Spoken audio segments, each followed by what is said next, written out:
are the winter solstice storytellers, and steadily, for 37 years, we've come together at the longest night of the world to bring the light with stories.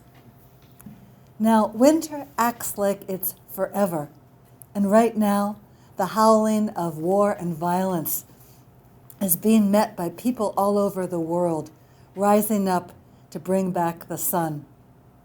So it's important for us to be able to share with you the songs and the stories that we've developed. When we first performed at Solstice time, we looked at the film, there were technical difficulties. So what we're offering today, here at Co-Housing in Amherst, we're redoing some of the sections. When you watch, you'll also see segments from Greenfield, where we were at Temple Israel. That's because we want the whole returning of the light to be heard and seen. I light a candle right now. This candle is for coming together to add light to the world.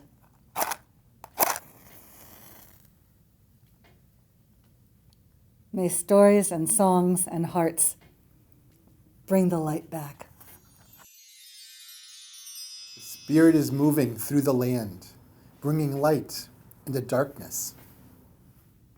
A nurse just shared with me that she came to a home where there was an elderly mother lying in bed, very close to death, and an elderly father lying in bed next to her.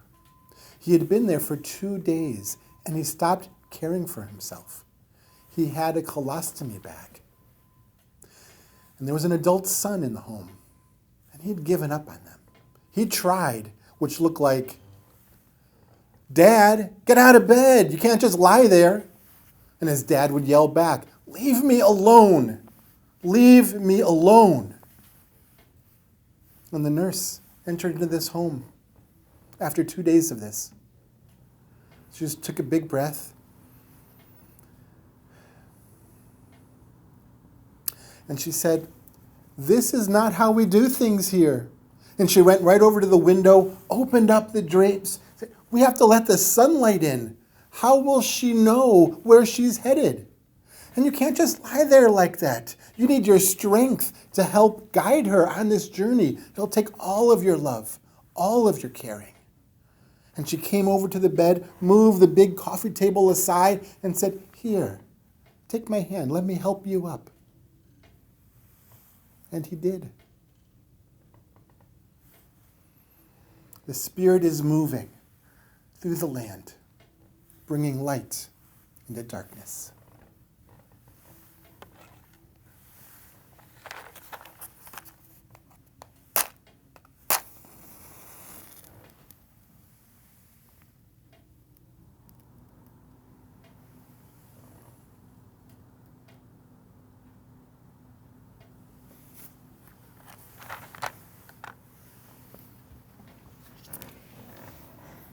Light into darkness.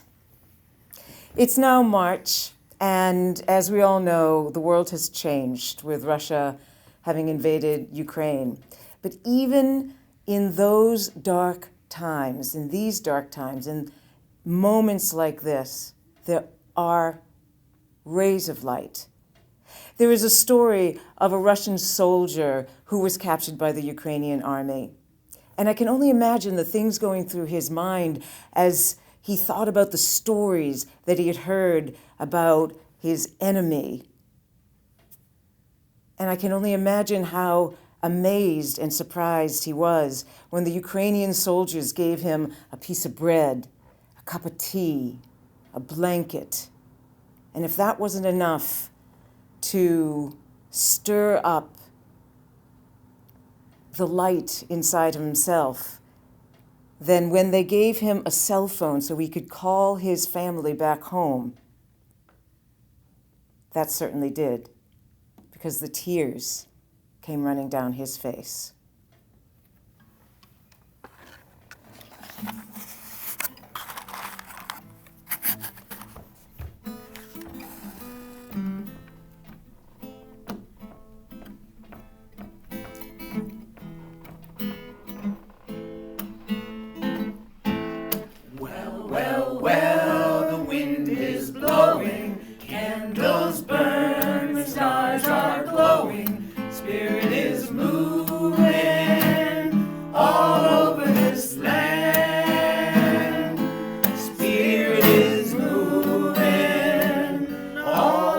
this land.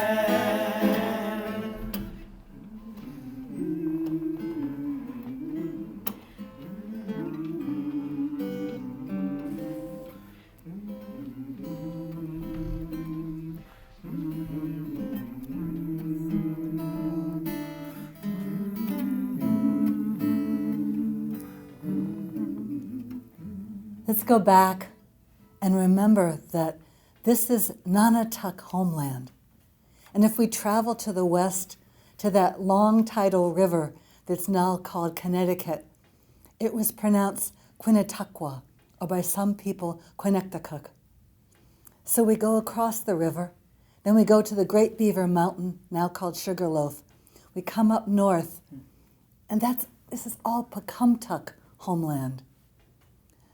So when we share with you the times we were performing at Temple Israel, we're thinking of the Pecumtuck people and the Nunatak, but also here to the east, the Nipmuc, further east, Wampanoag. We acknowledge that the first peoples lived and shared, and their food was a common pot, that all of the interrelationships, we learn from those today. The light is here. Our first teller is Rochelle Wildfong. When the Western New England Storytelling Guild began in 1985, Rochelle was there, and other people in the show today were part of that seed group that seeded this troupe. It was John, also Bekki, Jay, and Tim. Now, when you have a winter solstice, traditionally there's always a mummer's play, because it's a time of frivolity and merriment. But this is the first ever one-woman mummers play. Yay, Rochelle!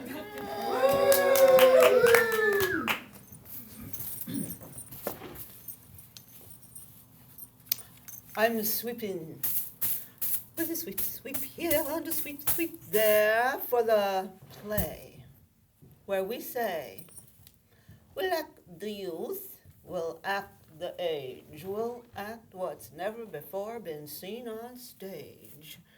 For we shall fight, and we shall fall, but we shall try to please you all.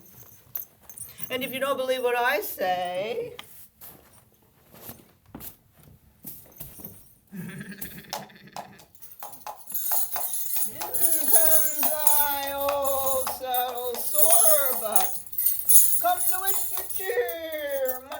pockets all this year. And if you don't believe what I say, in comes I, old Mother Time. I'll try my best to make a rhyme. Hard times or not, old Mother Time will not be forgot. And if you don't believe what I say,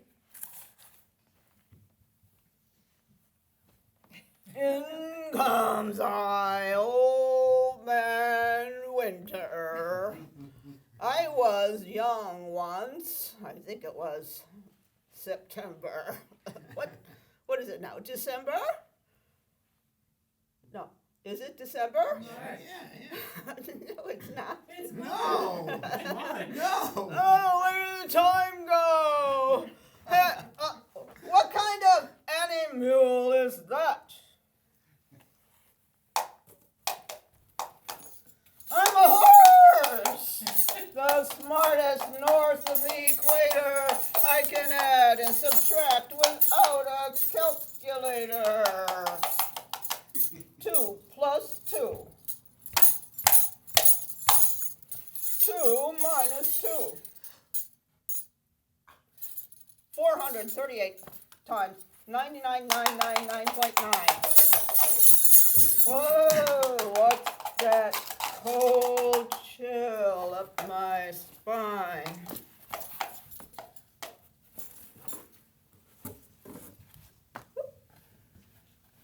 In comes I,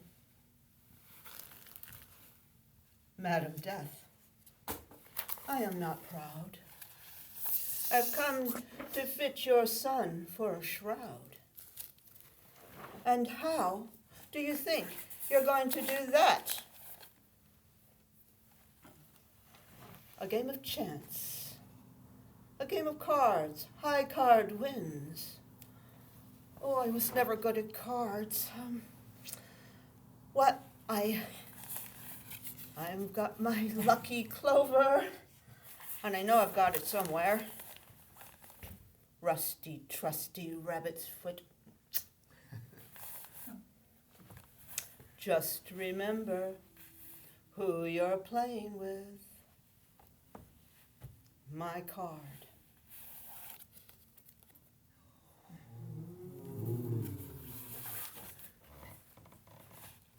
My card.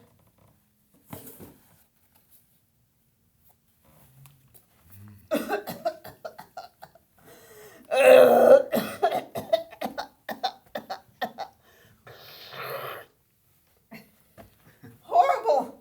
Horrible! Do you see what she's done? Gone and killed my most loyal son. Oh, is there a doctor to be found?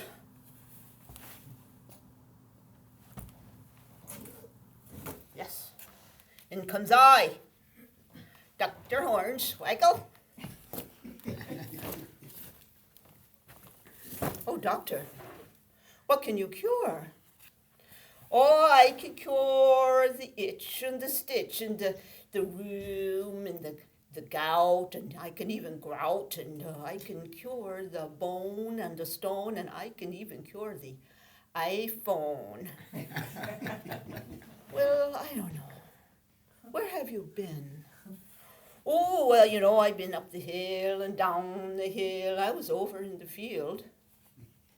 Springfield, Westfield, and Plainfield, and North. I was all the way over in the land of Goshen. But, you know, I think we should be letting the surgery begin, even though it's exploratory. There now. There.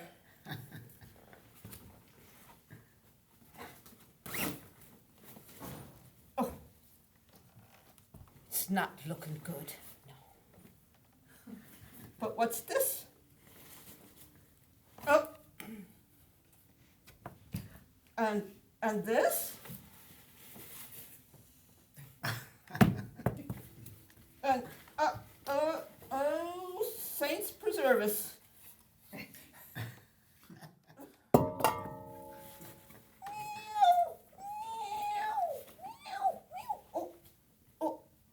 Well, I guess the cat's out of the bag.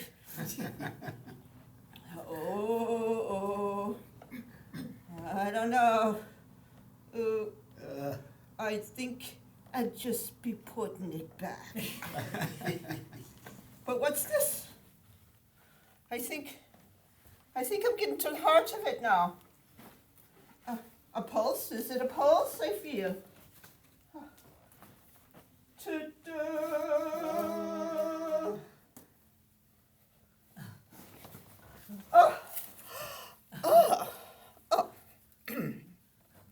I live. What a curious thing. I died as winter, and now I'm spring. Oh, I'm spring. Don't you just love spring? And now, me hat. My horse for a hat. My hat for a horse. My nail for a horse. And now our play is through. We mummers bid you adieu. You've watched our play of seasons change. I hope it hasn't seemed too strange. We and I wish you a good year, sprinkled with cheer, and hope that you can be with us again next year. And if you know it, sing it along with me. It's Rise Up, Jack, and sing this song, for summer is short and the winter's long. Let's all join hands and form a chain till the leaves of springtime bloom again.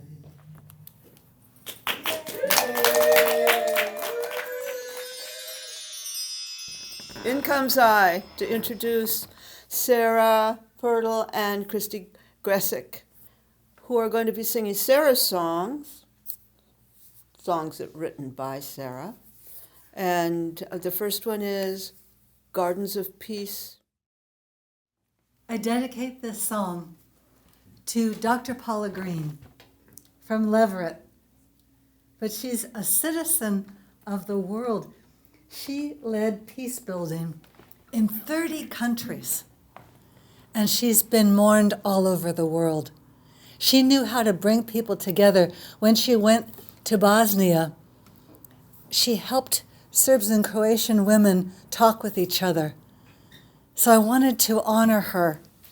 And people would often say to Paula, how do you know what to say?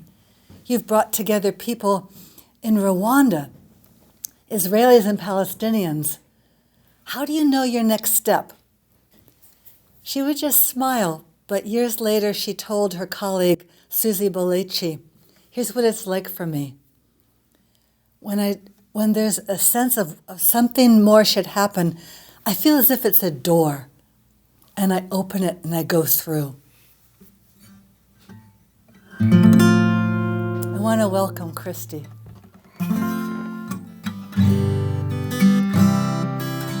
She went to places of war to help meet soul to soul and exchange the hope and the pain.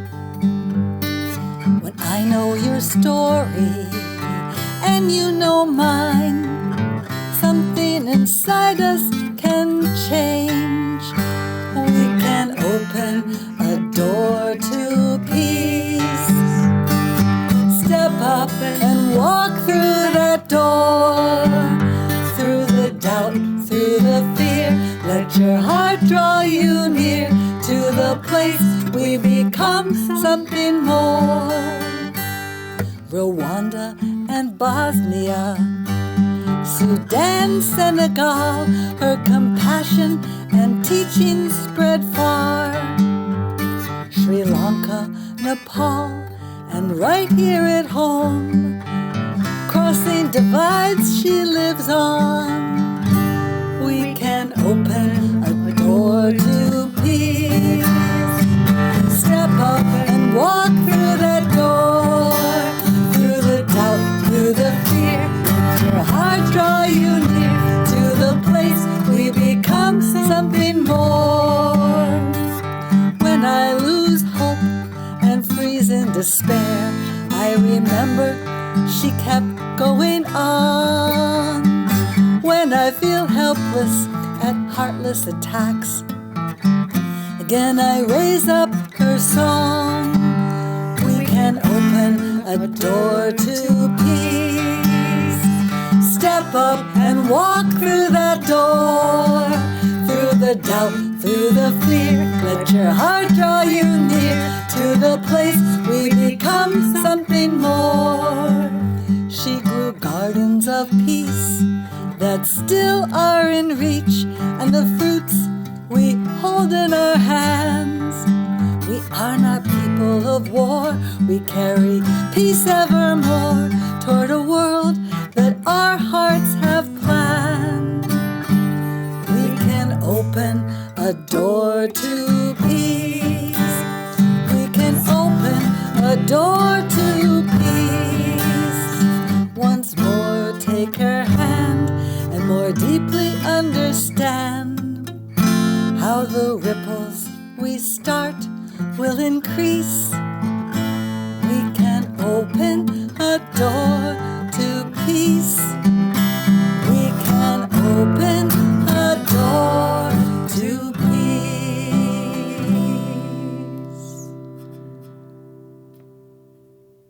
Paula Green Presente.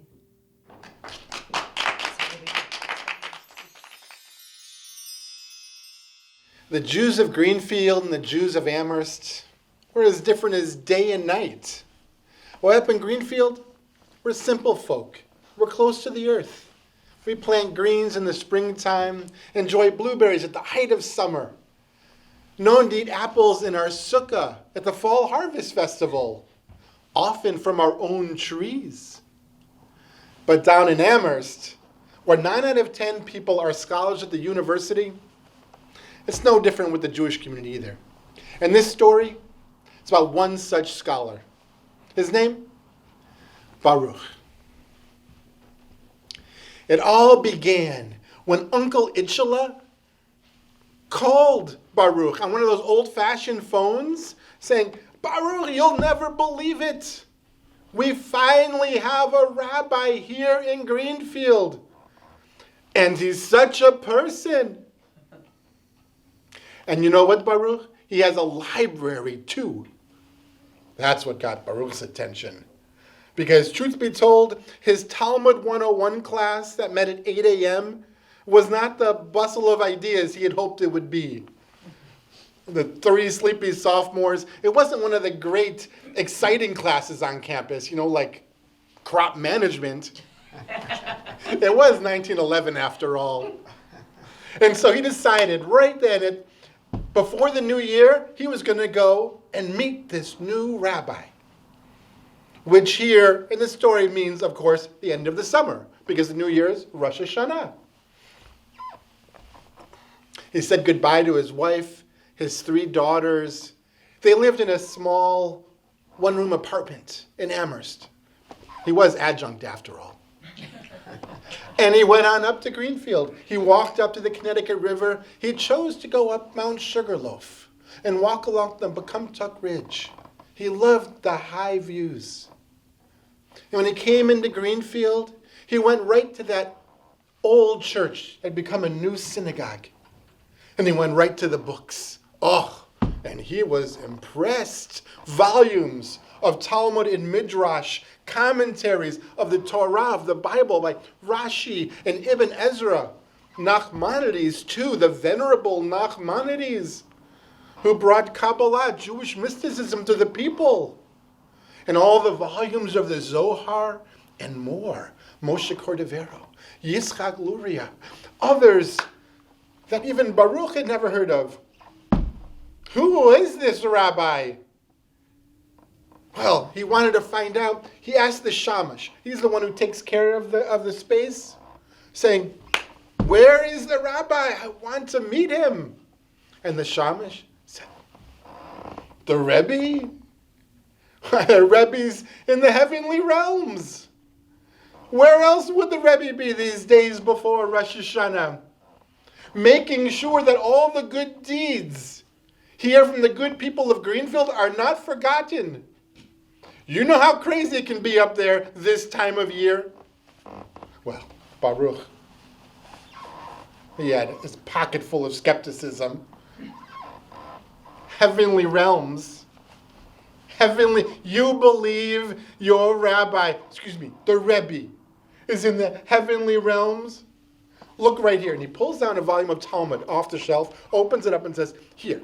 It says right here, Moshe Rabbeinu, Moses, our greatest teacher, he never got closer than 2.5 steps to heaven.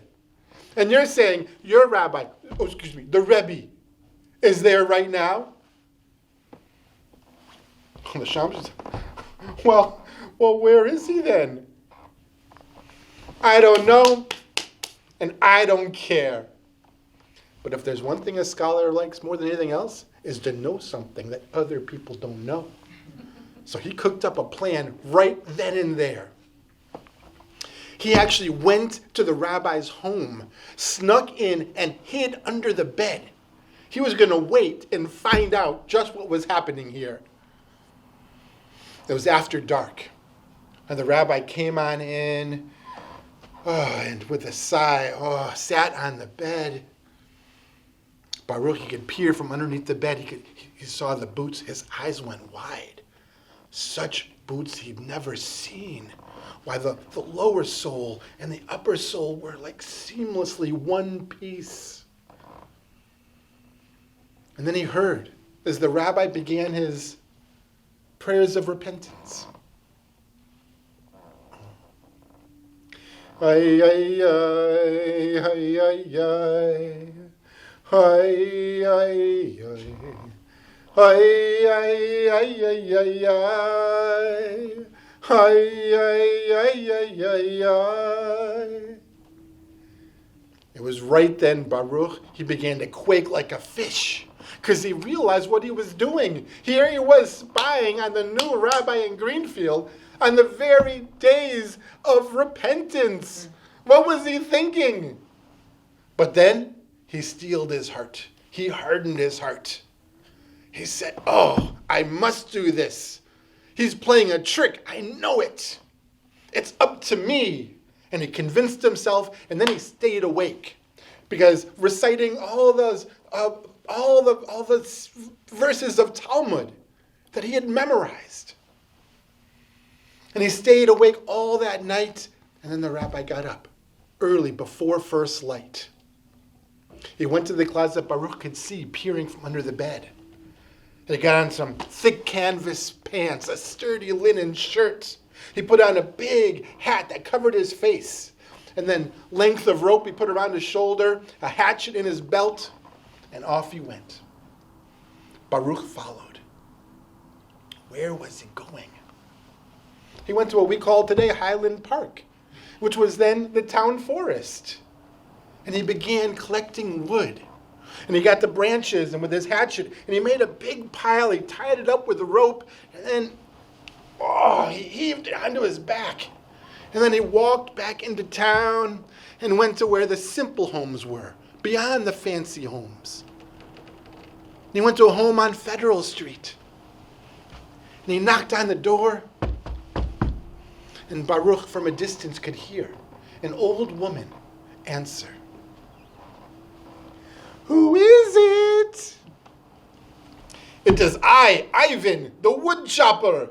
I have wood for sale, 1 penny. Oh, I am cold, but I have no money for wood.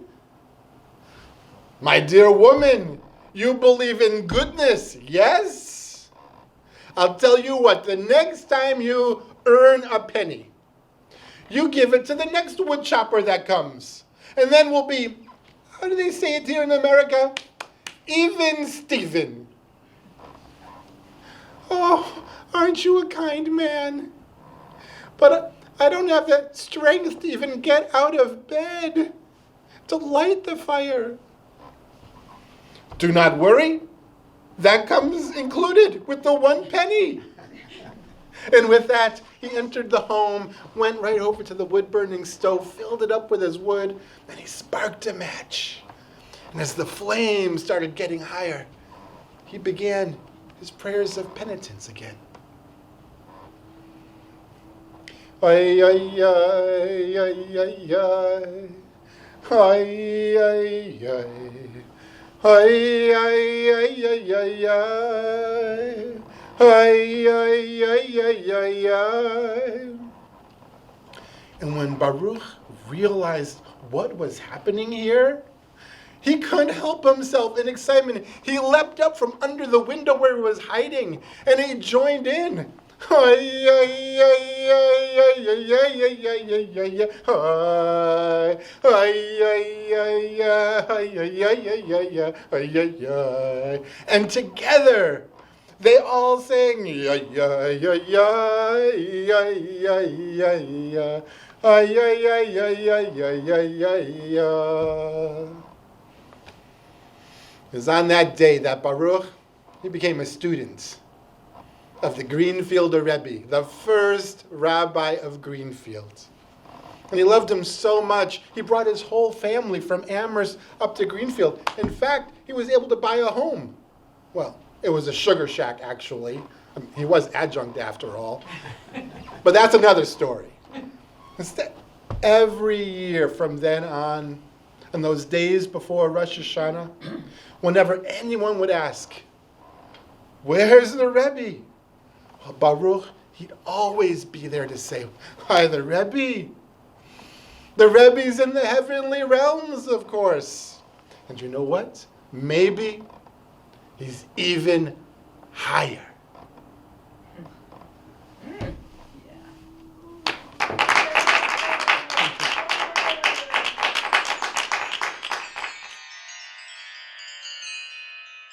The whys of our passions are a mystery.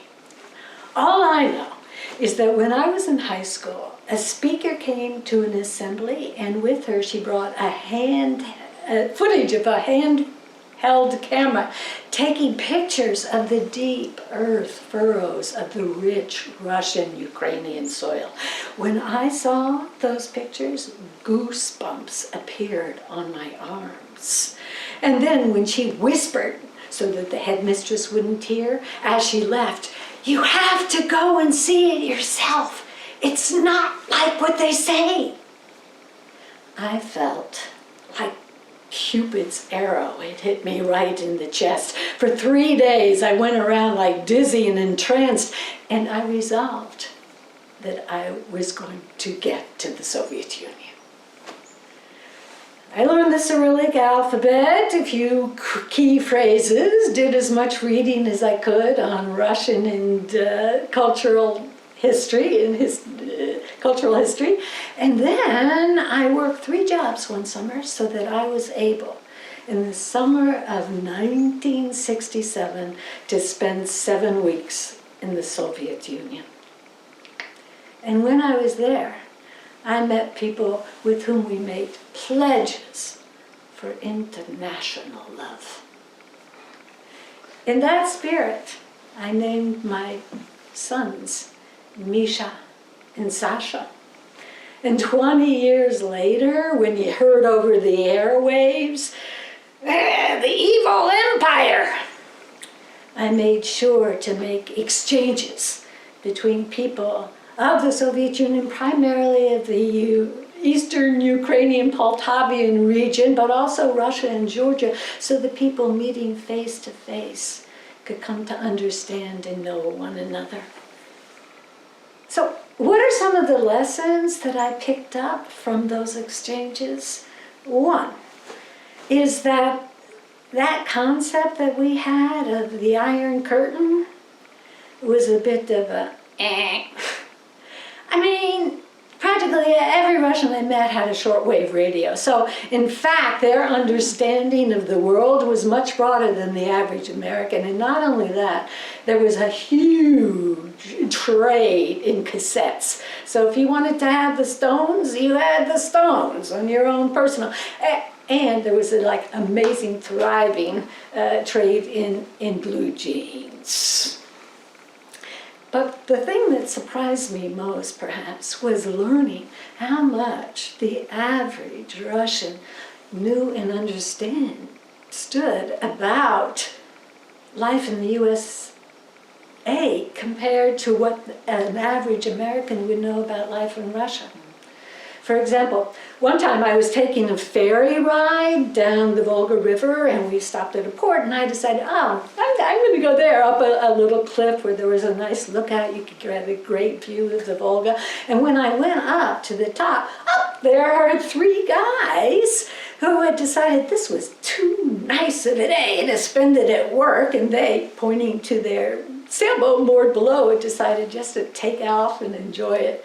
Well, we had such a fun afternoon. We were doing all kinds of sign language and pictures back and forth, and that's where I really learned how much they knew about civic life. Average guys working in a factory about American life. In fact, they were teaching me things. And it made me really rethink of the word freedom. Let me tell you a couple other anecdotes. A high school student in Russia told me that whenever they heard of a good underground rock band that was playing in some hotel in the outback, she and her friends would take off on a Siberian train and make it to that locale, maybe be gone for 4 days. You could do that because the cost of transportation in the Soviet Union, when they thought that it was your right to be able to travel wherever you wanted in those 15 republics, so it was like kopecks to be able to take such an adventure. But the key thing was when they got back home, the administration didn't penalize them for having had such an adventure. And another thing in the terms of freedoms, this a silly notion, but I was at a park, a beautiful park, oh, so much foliage, and then the men playing in chess and the women with their pans. And there was an ice cream vendor who had a cart that he was pushing. Inside, he had more flavors of ice cream than the bragged up 28 flavors of Howard Johnson's. Moreover, their ice cream, it was made of real cream.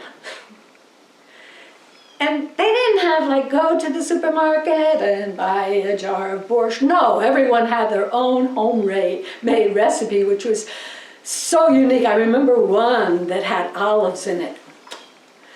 And then I saw one afternoon, it was in the spring, an old babushka. She was picking something from the front lawn of a big civic building. And I asked my host, and he said, she's picking sorrel because she's making green spring borscht that is known for as being a flu preventative and a cure-all.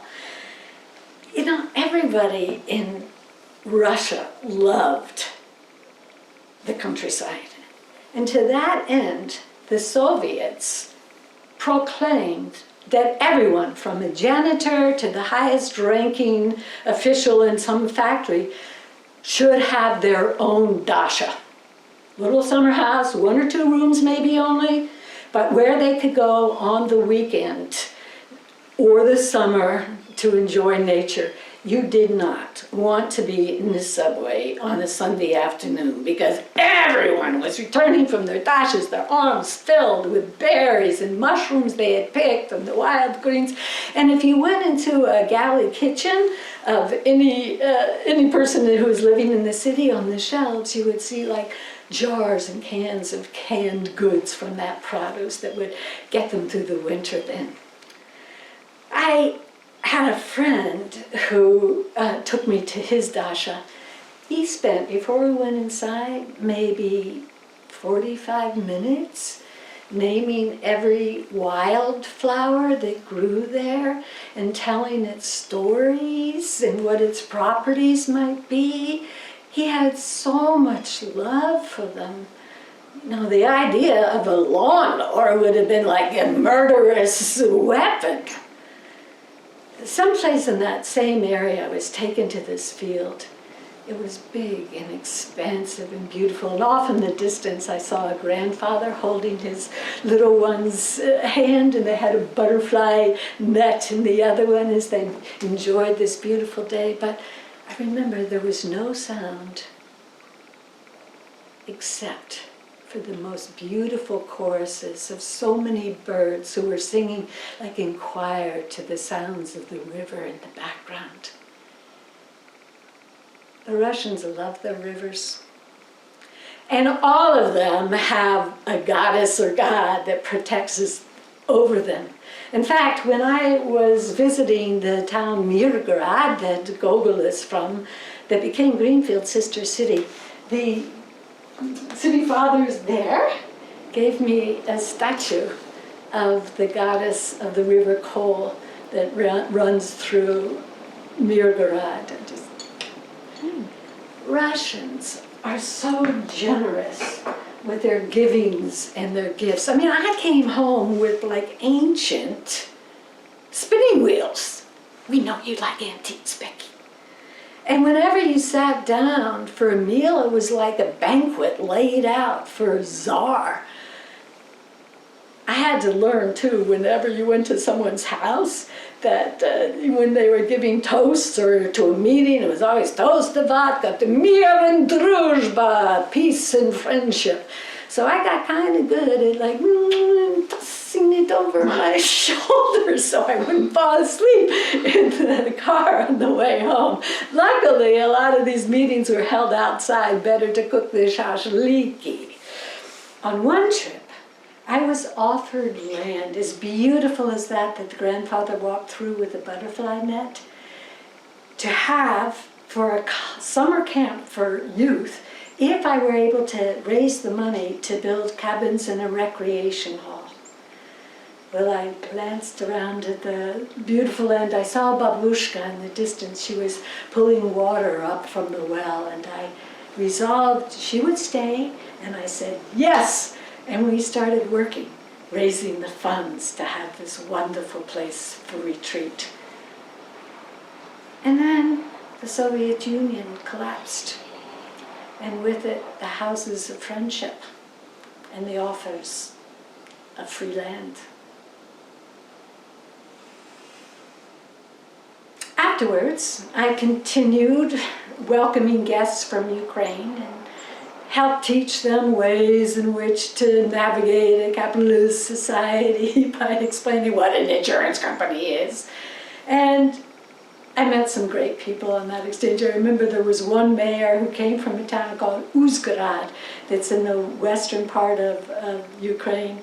And he, Mr. Mayor, and I just sat on either side of a compost bucket peeling potatoes and tapping our feet in tune with the music that was coming in from the other room. But sadly, it seems that the oligarchs do not care about citizen-to-citizen exchange. However, I know that that generosity of spirit and desire for connection remains amongst the Russian, and I look forward to our rekindling of that friendship.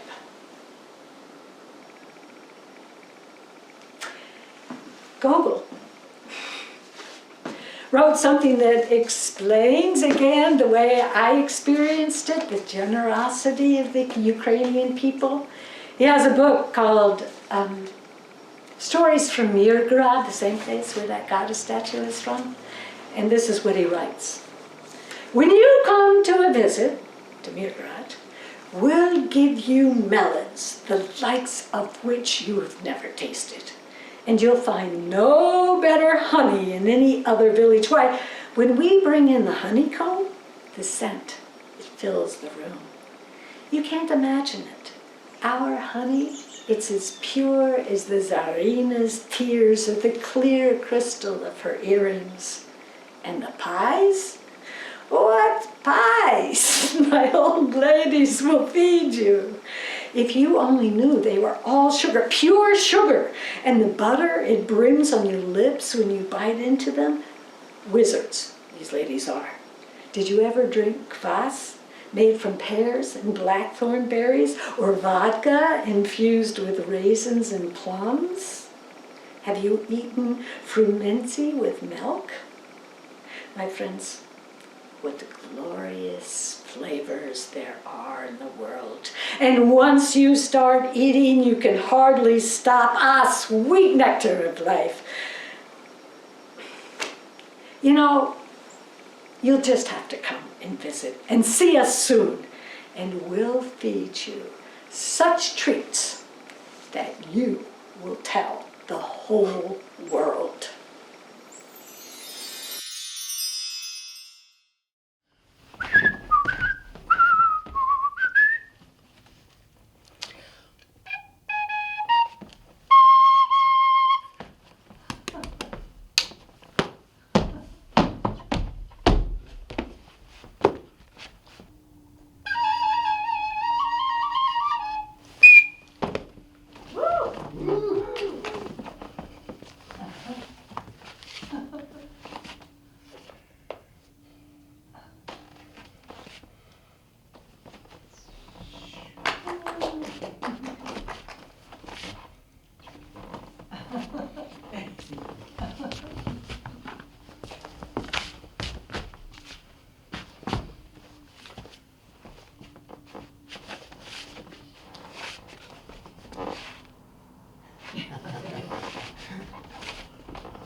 One, two, three.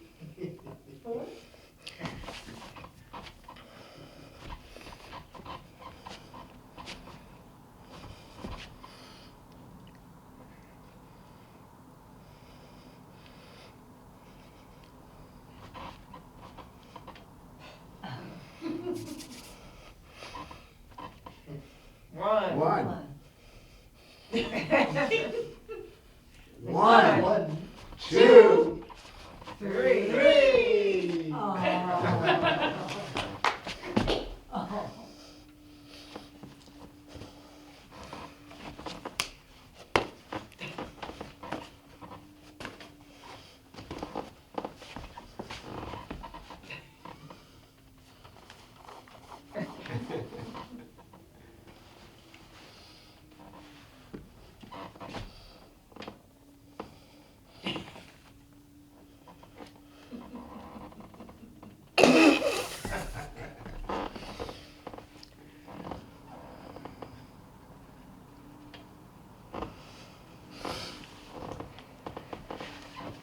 Do do do do do do do do do.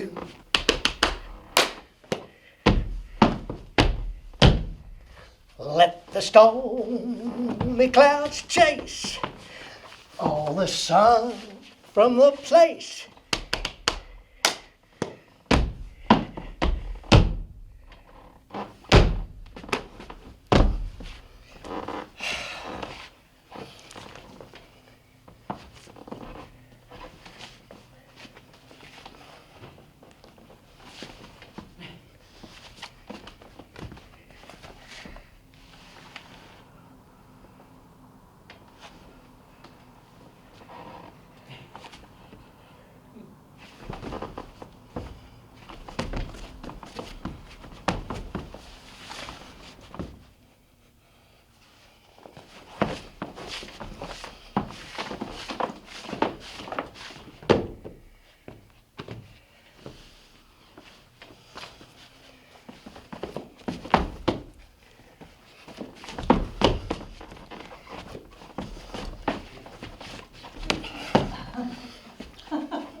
And now we're moving to footage of our original Solstice concert over the winter.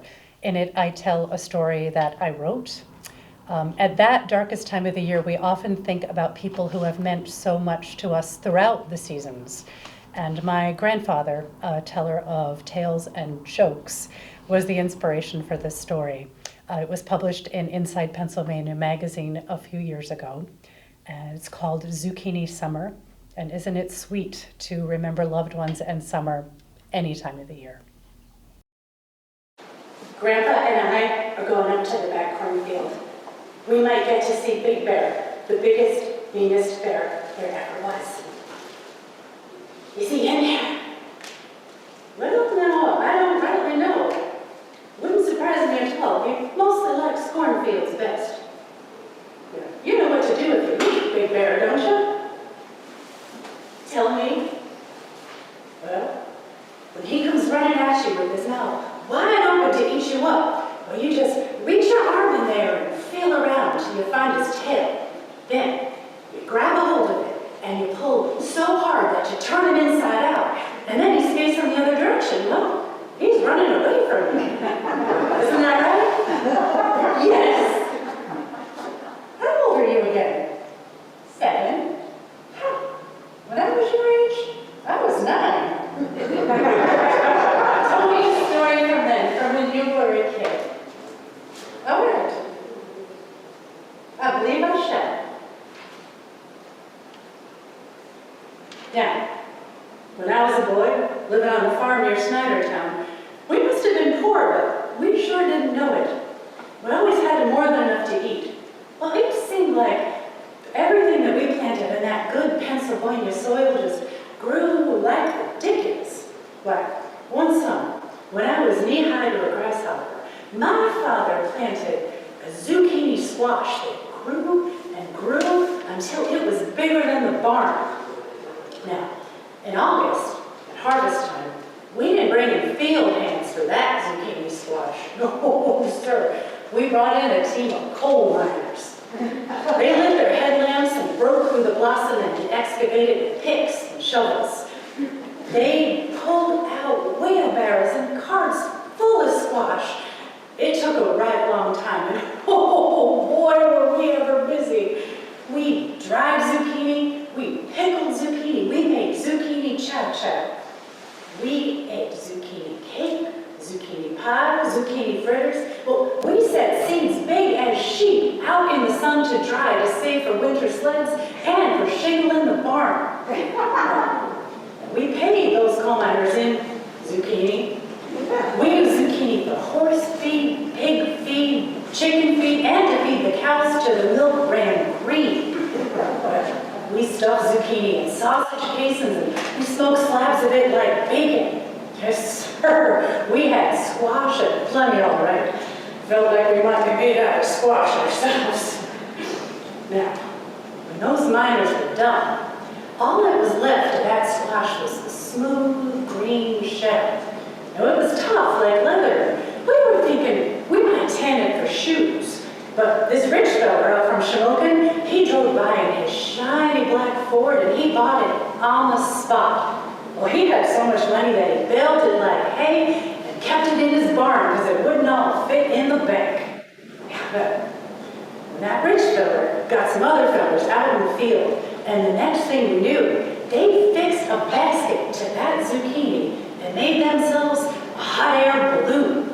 Oh, it made an awful racket, but sure enough, they filled that squash with hot air and up it went. Well, people came from miles around to watch. It was better than any parade, I tell you, seeing that vegetable floating around up there in the crowds.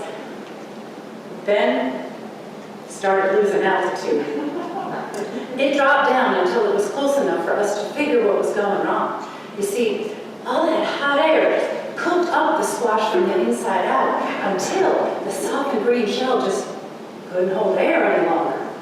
No, the rich fella tried to steer out to the soybean field for a smoother landing, but instead, that zucchini balloon landed sideways right atop of the henhouse, and the heifermen just hard-cooked all the eggs right there in their boxes. Well, we couldn't leave the squash up there on the roof. So everybody, including that rich fellow, grabbed a spoon, passed it around a salt shaker, and ate every last bit of that zucchini right off of the henhouse. Grandpa, did you grab the spoon to eat it too? Well, no, Chrissy. I'd be a liar if I said I did. What did you do? Well, I'll tell you. As soon as that squash landed, I knew it had to get it one way or t'other.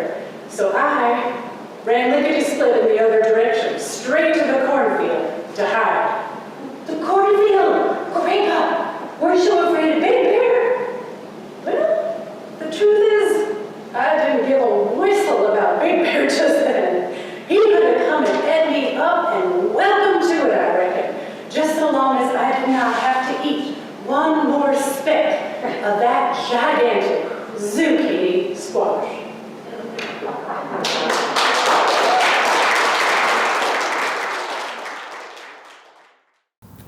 My grandfather did grow up on a farm. He was the son of sharecroppers in rural Pennsylvania. This song was inspired by him, his parents, and my very dear friend Heidi. It's a love letter to them and to all of the farmers who spend their long, long days making sure that we all have enough food. My grandpa grew up on this farm so many years ago. That oak tree knew him when he was a boy, swinging through bright fields of hay and hoeing rows of beans all day, harvesting the sorrow and the joy in the fields of jade and malachite, the beats like garnets in the light, the gift of sun and rains, the waves of amber grains, the ruby berries in the morn, the silver tassels on the golden corn. So tell me, why was it so hard to make a living when all he could see were acres of riches from the earth? He said, our pockets, they were empty, but our plates were always full. We sure were poor, although we didn't know it. We saw the bounty all around. We'd plant a seed in this good ground, and God and Dad and Mama, they could grow it in the fields of jade and malachite, the beats like garnets in the light, the gift of sun and rains, the waves of amber grains, the ruby berries in the morn, the silver tassels on the golden corn. So tell me, why was it so hard to make a living when all they could see were acres of riches from the earth? And now I'm plowing furrows in the fields he plowed before. Rich in seeds I banked another year. But just as in my grandpa's day, the wealth I have is not in pay. I wish the world would recognize the treasure growing here in these fields of jade and malachite, the beats like garnets in the light, the gift of sun and rains, the waves of amber grains, the ruby berries in the morn, the silver tassels on the golden corn. Now tell me, why is it so hard to make a living when all I can see are acres of riches from the earth? When all I can see are acres of riches from the earth.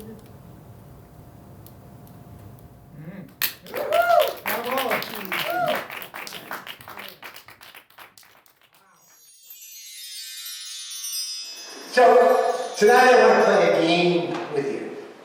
A storytelling game I've known for 50 years. It's brought me joy, it's brought me connection, and yes, which is stranger, truth or fiction? The way it works is somebody tells a story from their life. Put your thumb up if you know what I mean. You two at home. It could be a true story, it could be a fiction story, right? Thumbs up. It could take 10 seconds, like a delightful story I heard recently from a 6-year-old. It could take 10 minutes. You with me? You could work it, the storyteller could work it and hone it to make it just right, or you could tell it off the cuff. It doesn't matter.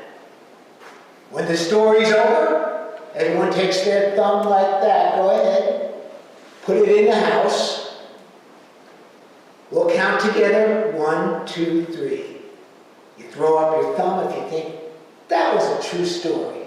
You throw down your thumb if you think, nah, that guy or that gal or that he, she, they made that up. Right? Got it? That's all there is to it. I forewarn you before I begin, the best fiction stories always have a bit of the truth in them. So here goes. Let's start with a question. How many people here or at home, I can see through that camera, how many of you people has ever made a homemade apple pie? 2/3, 3/4, almost everyone here. Well, then you know that making a pie from scratch, an apple pie from scratch, it's a piece of work. And you have to start with that certain determination that this is going to be the best, the greatest, finest pie ever made in the history of humanity. It'll have the flakiest, butteriest crust, your pie. It will be heaped high with fresh, tart, peeled apples, sweetened with sugar, not too much, not too little, just right, spiced up with a little cinnamon and nutmeg and the magic spice, just a wee pinch, you know what it is? Allspice. Dot the top with butter, carefully roll the top crust onto the top off of the rolling pin, and wait till the oven is preheated. And now you're ready to put the pie in the oven. It isn't long before the smells are drifting around the house and every nose is sniffing. Am I right? A few minutes later, every mouth is salivating. And you wait until it's that perfect golden brown top with the filling just bubbling up, just out of the slits you delicately cut onto the top. Well, that night, we made 2 pies. One for the neighbor who had done a big favor and wouldn't be paid for it. The other pie we cut into 5 large slices. And we delivered 3, one to the old friend up the road who lives by himself now. 2 to the next door neighbor, single mother and her daughter. And 2, of course, for us. And so when the pies were all delivered, we came home and my love set to lighting a fire in the wood stove. and I went to plate the last 2 slices of pie. I plated one and brought it to the little coffee table, and back into the kitchen I went. And as I was plating the other, I was thinking to myself, a slice of pie, like this, still warm from the oven. I don't know why, but it makes me a truly happy man. A slice of pie like this, still warm from the oven, on a comfy couch in front of a crackling fire on the first cold day of the season, next to my love. It makes me feel like I had a taste of heaven right here on earth. Well, everything was set for such a perfect moment, and I plated the second slice, and I was walking out to the couch prepared for this wonder, when I recognized that I had to pee. And I thought, well, I probably ought to take a pee before, I eat this thing. It'll be more fun. So there was a little half bathroom right there, and I went into the bathroom, and pretty soon there I was, standing above the toilet, holding the plate with the pie on top. And I'm thinking to myself, you probably ought to put that down on the bathroom counter, you know what I mean? Before you do your business, you know what I mean? Now, who here remembers Newton's first law of motion? Do you remember it? How about you at home? Objects in motion tend to stay in motion. Objects that are still tend to stay still. So I moved the plate, and the plate stayed in motion. But the pie that was still on top of the plate, it tended to stay still. And pretty soon, the plate was out from underneath the pie, and I watched as the slice for one teeny tiny moment froze, and then it took a nosedive, right into the toilet. Now, the mind is a truly amazing thing. For in that single second, I thought 3 different things. First, I screamed, "No!" Then, I shouted to myself, "Quick, take it out. You remember the 5-second rule, don't you?" And then, the guru inside said, "Don't be attached, John. The 5-second rule does not apply in this situation, John. Let it go, John. And besides, it's exactly where it's going to end up tomorrow anyway."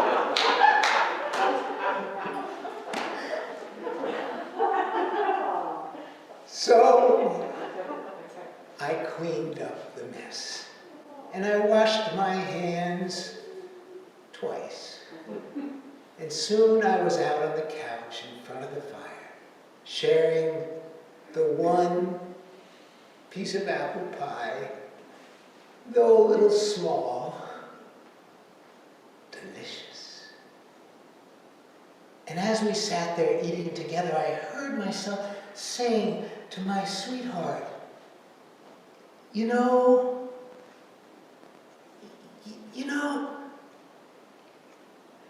I'm a pie purist.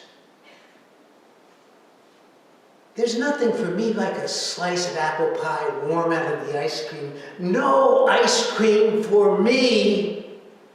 I think it takes a good slice of pie down a notch. But you know one thing I like less than pie a la mode?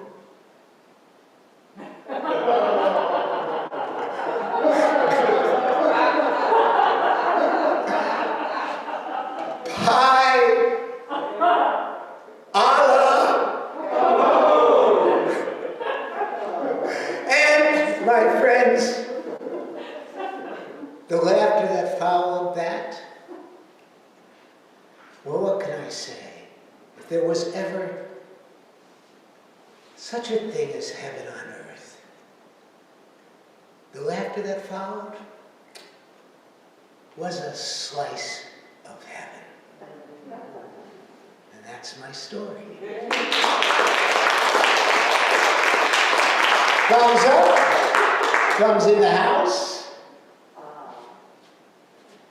Truth or fiction? 1, 2, 3.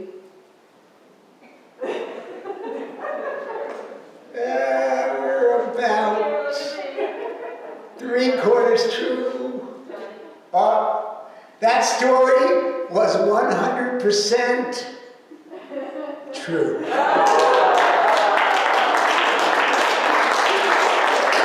I hope you play that game with your family. It's a great way to spend some time.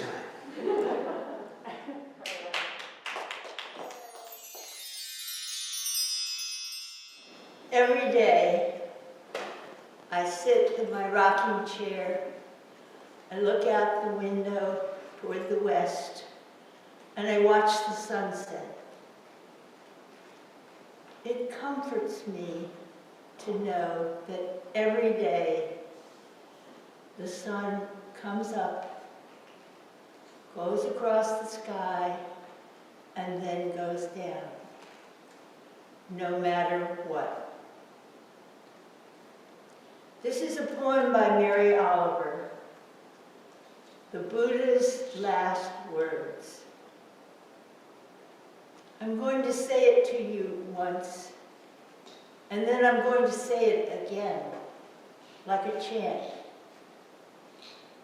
And in the end, please don't clap.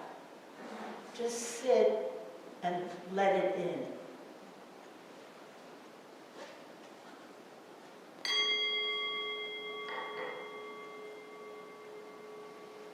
Make of yourself a light, said the Buddha before he died. I think of this every morning as the east begins to tear off its many clouds of darkness to send up the first signal, a white fan streaked with pink and violet, even green. An old man, he lay down between 2 salad trees, and he might have said anything, knowing it was his final hour. The light burns upward. It thickens and settles over the fields. Around him, the villagers gathered and stretched forward to listen. Even before the sun itself hangs disattached in the blue air, I am touched everywhere by its ocean of yellow waves.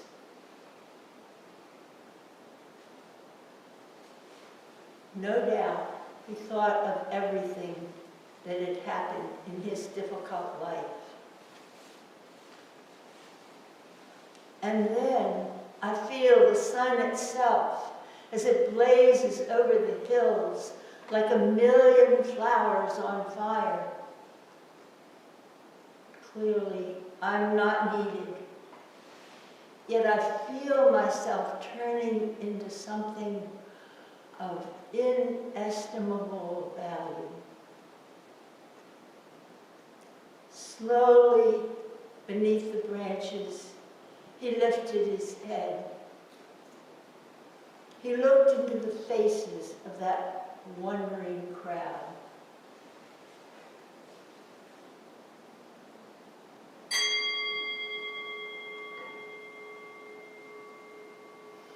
Make of yourself a light, said the Buddha before he died. I think of this every morning as the east begins to tear off its many clouds of darkness to send up the first signal, a white fan streaked with pink and violet, even green. An old man, he lay down between 2 salad trees, And he might have said anything, knowing it was his final hour.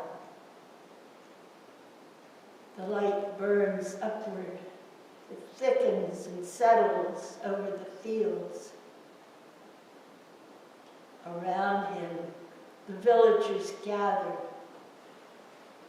and stretch forward to listen. Even before the sun itself hangs disattached in the blue air, I am touched everywhere by its ocean of yellow waves. No doubt he thought of everything that had happened in his difficult life. And then I feel the sun itself as it blazes over the hills like a million flowers on fire. Clearly, I'm not needed. Yet I feel myself turning into something of inestimable value. Slowly, beneath the branches, he lifted his head. He looked into the faces of that wondering crowd. Make of yourself a light, he said.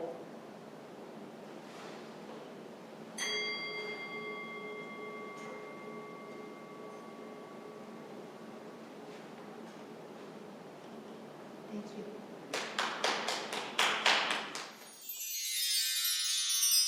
I'm Sarah Pirtle. I'm here with my pals. Here's Christy and John Porcino, which really fits what this song is about.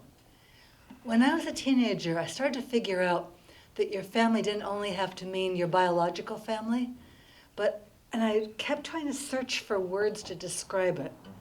And after many years, this song was born.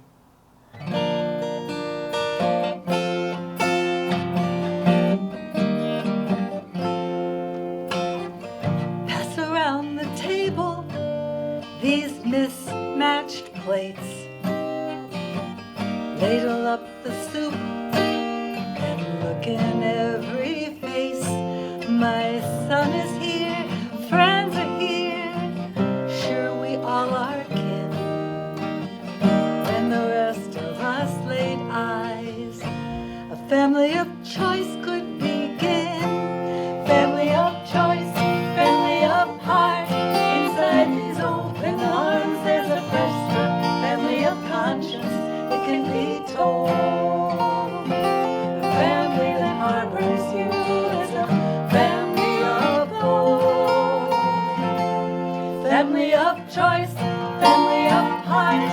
Inside these open arms there's a fresh start. Family of conscience, it can be told. Family that harbors you is a family of gold. Can I show you how this is done? When you're feeling ground down, when you want to run, if you see that glimmer, hold on tight. You gotta leave what's not right. Gotta touch the light. Family of choice, family of heart. Inside these open arms there's a fresh start. Family of conscience, it can be told. Family that harbors you is a family of gold. Family of choice, family of heart. Inside these open arms there's a fresh start. Family of conscience, it can be told. Family that harbors you is a family of gold. At my kitchen sink I learned songs can help you fly. They come in next to you. They are there when you cry. Once you start talking, you'll get the knack. Once you start telling the truth, your back. Family of choice, family of heart. Inside these open arms there's a fresh start. Family of conscience, it can be told.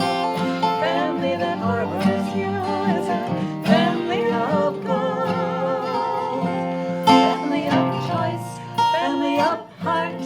Inside these open arms there's a fresh start. Family of conscience, it can be told. A family that harbors you is a family of gold.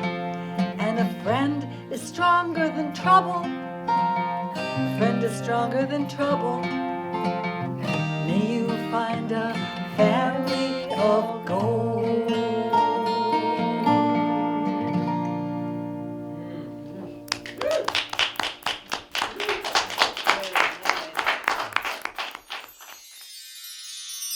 Winter solstice, although we're not quite at that time, is a time of turning. It's a time of darkness, but it's a time of hope for light. And there's a theme in Jewish thought about lachen mit Tränen, to laugh with tears. The joy of light is mixed with sadness, the sadness of darkness.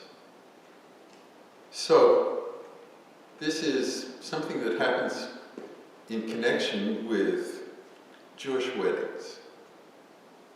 Why do we break a glass at a Jewish wedding?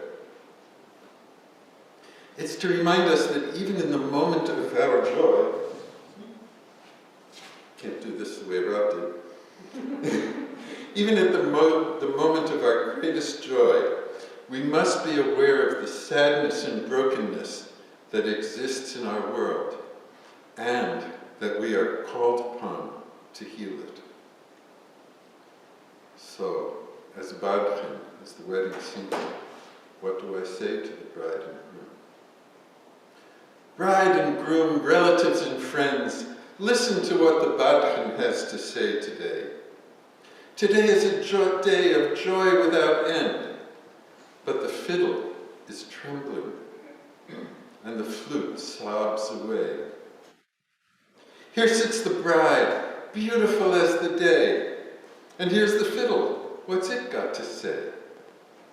Beauty is beauty, but it soon fades away. So says the fiddle. Now flute, speak if you may. Life is a shadow, and happiness too. Beauty soon fades, won't come back into view. Thus says the Badchen, as he sheds a tear too. But here sits the groom, clothed like a king, and the bride in her gown, queen of the day. Relatives and guests, in your honor I sing, but over us all, the flute still sobs away.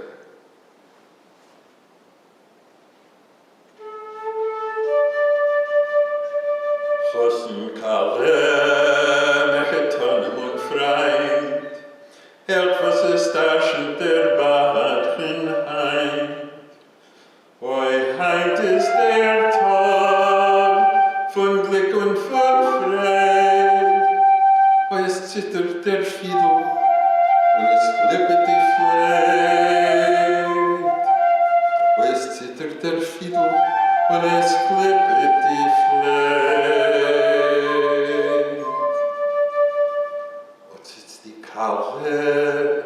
Schön wie der Tag, und was sagt der Fiedel, sagt Fiedele sagt.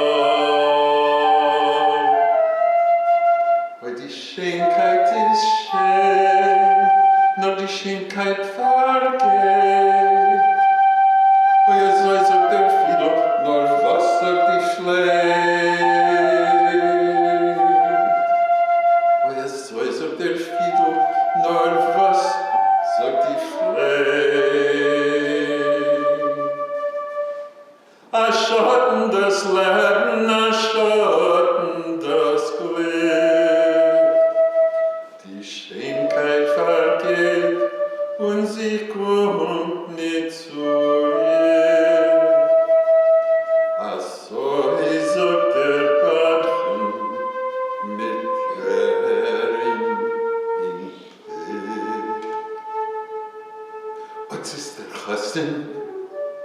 samet und Seid. Und die Kalle scheint euch in ihr Bekleid. Mechetoni Mundgest, becovered der Blind. Und ihr will sie alle, es klippet die Fleid. Und ihr will sie alle, es klippet die Fleid.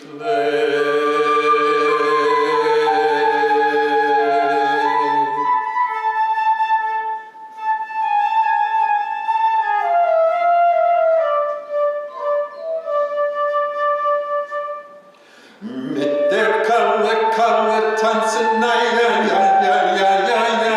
Mit der Kalle, Kalle tanzen, nein, ja, ja, ja, ja, ja, ja.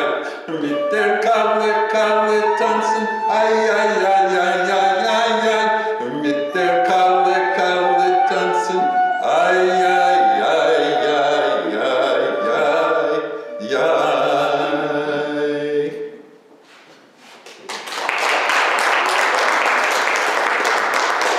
Schönen Dank, thank you.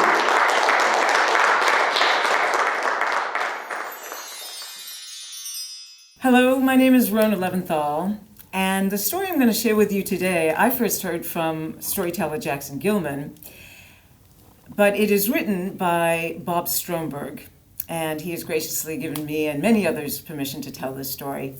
It's a story in verse, kind of like a poem, and it's called The Goose. This is my goose, or at least I say he's mine, and I suppose he is for a time. He's injured, you see, so for a while he's staying with me. No eagle claw, hooked beak, furrowed brow, for these he has no need, for he is quite content to feed himself with things among the weed, like fish. It's a dainty dish if you're a goose, or a treat.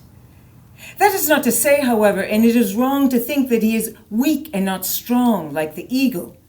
For though the eagle is stronger in the fight, more fit for the kill, this goose can fly farther and longer than any eagle will.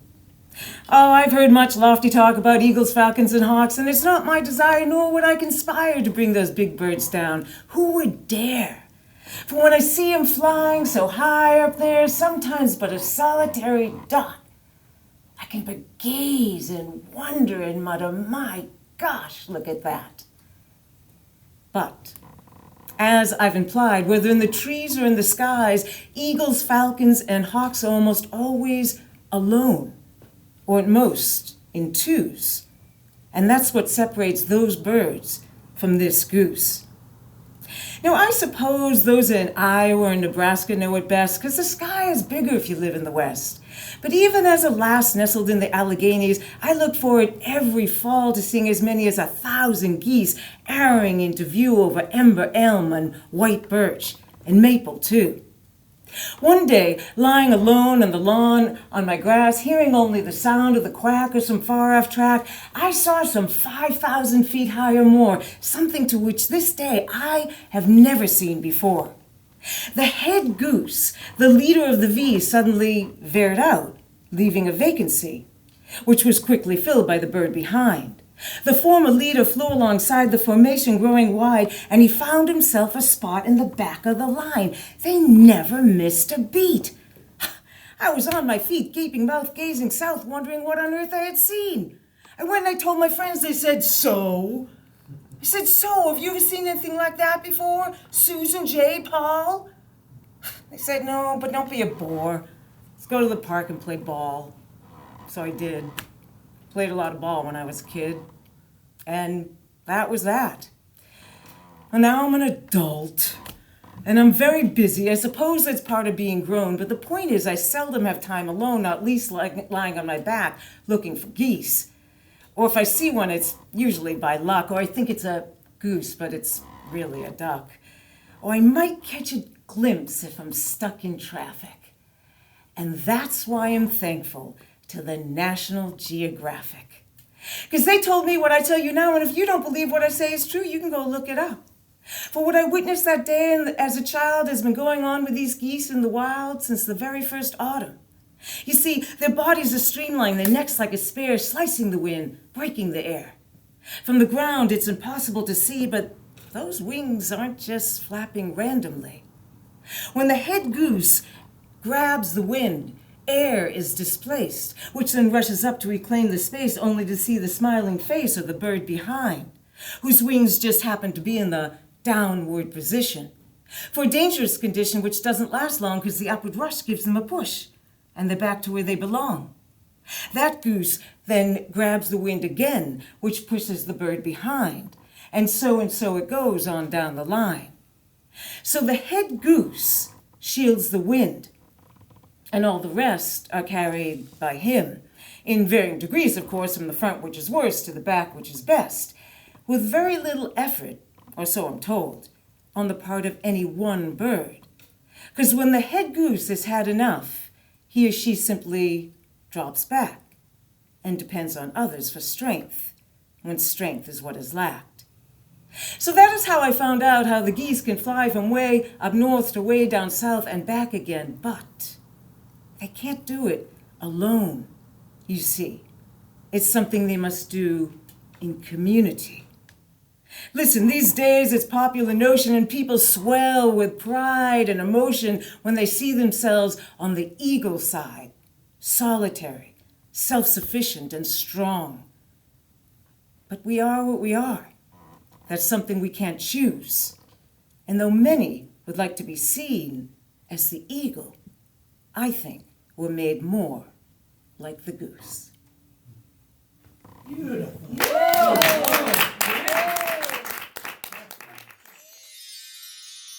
Tim Van Egmond is a storyteller and folk singer.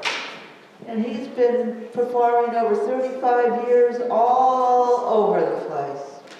He's a New England State touring program performer, artist, educator in school residencies. He performs in libraries and senior centers everywhere. He plays, as you can see, the hammered dulcimer. And for many years, he was a contra dance caller with the band Swallowtail. He recently created a solo program of songs and stories about community ties entitled Languages of Hope. He lives in the woods of Montague, Massachusetts. And his story is New Year's Eve off I-84. On the morning of December 30th, 1980, the day before New Year's Eve, I was saying goodbye to my parents after visiting them for Christmas at their home in central Illinois. Now, I brought my hammered dulcimer along with me, not this one, an earlier one, to play for them and for my brother and sister while they were visiting too, and for my parents' friends. And now it was safely packed away in my old Subaru, along with my luggage and the gifts I was bringing back home. Now, we were actually saying goodbye at a gas station because my parents knew that as a struggling folk instrument builder and contra dance musician, I didn't make much. So they filled up my gas tank on their credit card, a sign of financial success that I did not have. And then they gave me $50 in cash, and they said, "Is this enough?" Now, $50 sounded like a lot to me in those days, and so I said, "Sure." I wasn't so sure after a day of driving and filling up my tank a number of times and spending the night in a cheap Motel 6 near Youngstown, Ohio. And the next day I set out, and later in the day, as evening was drawing on, New Year's Eve, I found myself in New York State on I-84, and I came to the Newburgh Beacon Bridge, and I paid the toll. And as I was crossing the bridge, I had 50 cents left in my pocket, a quarter tank of gas, and a queasy feeling that I wasn't going to make it, and that I would be stranded. I began to pray that I would make it through somehow. And then it came to me that maybe I could take my hammered dulcimer and I could could set up somewhere and play for gas money. And so I got off at the first exit after the bridge.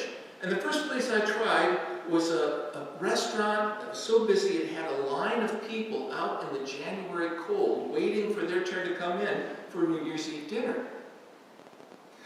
But the manager turned me down when I asked him if I could play for that line of people.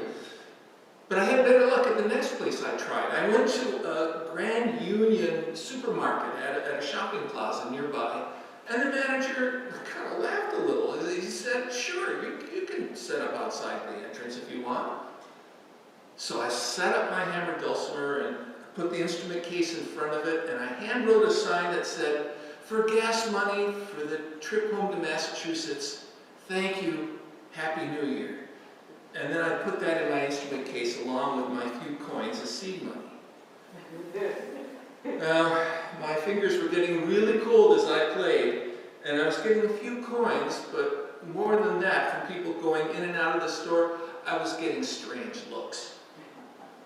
But then, just as my fingers were getting almost too cold to play, out came two middle-aged men, each with a shopping bag in his hands, and they heard me. They stepped closer, and one of them actually reached into his pocket and took out a pocket tape recorder and started recording me. And I thought, I'll play the Irish Washroom, and a lot of people recognize that tune. So I started to play, and they actually linked arms and started dancing around.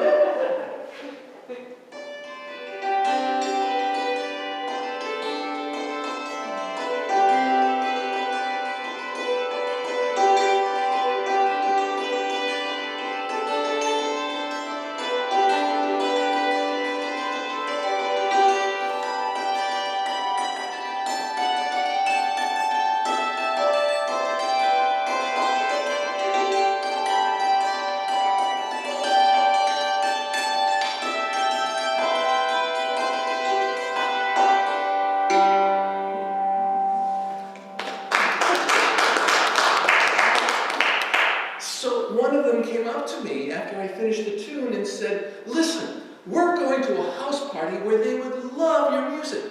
How much would you charge to come and play at that party?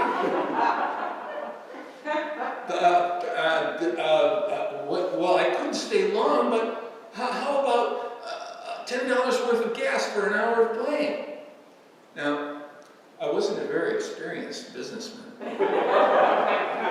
But bear in mind, too, that in 1980, the average price for gas was $1.19 a gallon. Times have changed. Well, I followed their car to the gas station where I pumped in the gas and they paid for it. And then I followed them again to a nice residential neighborhood where they parked in front of a split-level house.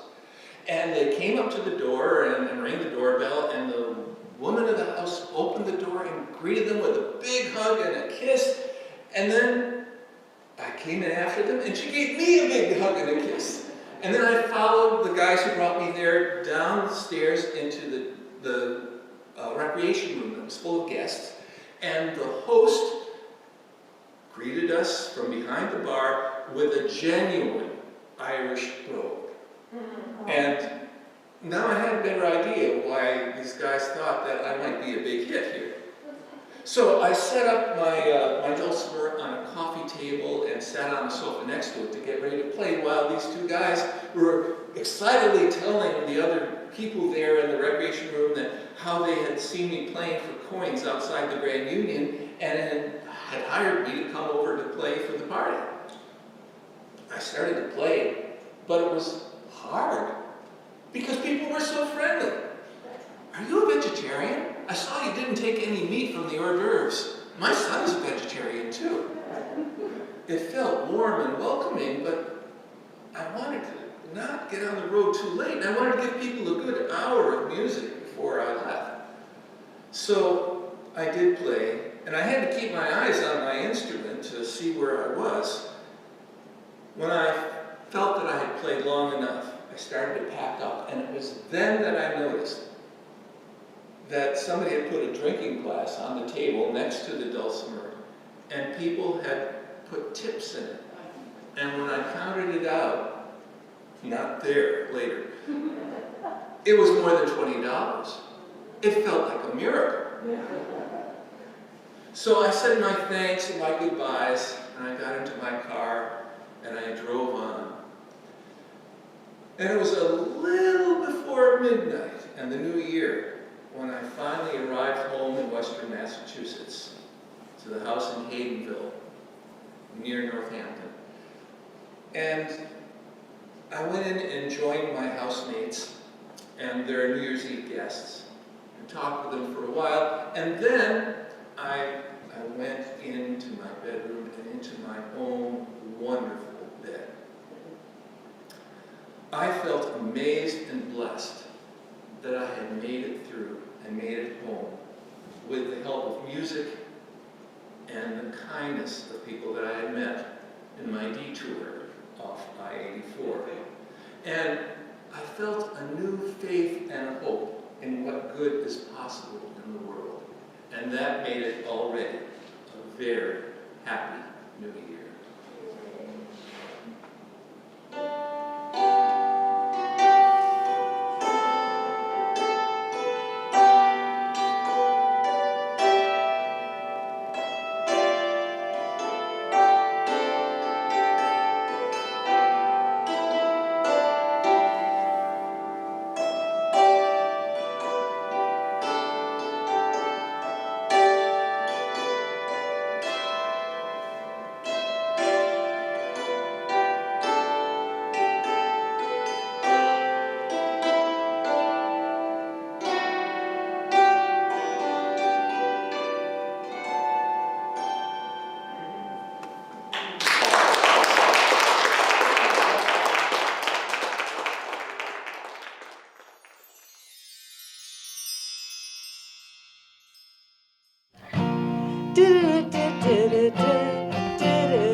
When the light grows dim, we enter in.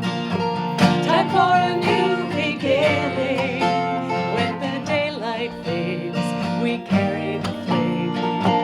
Time for a new beginning. We carry the light. We carry the light. We carry the light. We carry the light. Is there a place that's closed inside your heart? Open the door, make a new start, and go on, go on.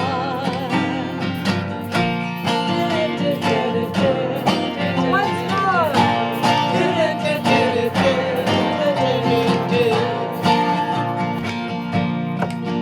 When the trees are bare, find the ones who care. Time for a new beginning. Help the light return.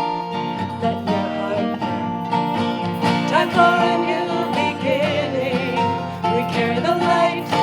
We carry the light. We carry the light. We carry the light. Is there a place that's closed inside your heart? Open the door, make a new start. Go on, rise up and keep going. We need what you're knowing. Rise up, take a chance, make a place in this dance.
We carry the light!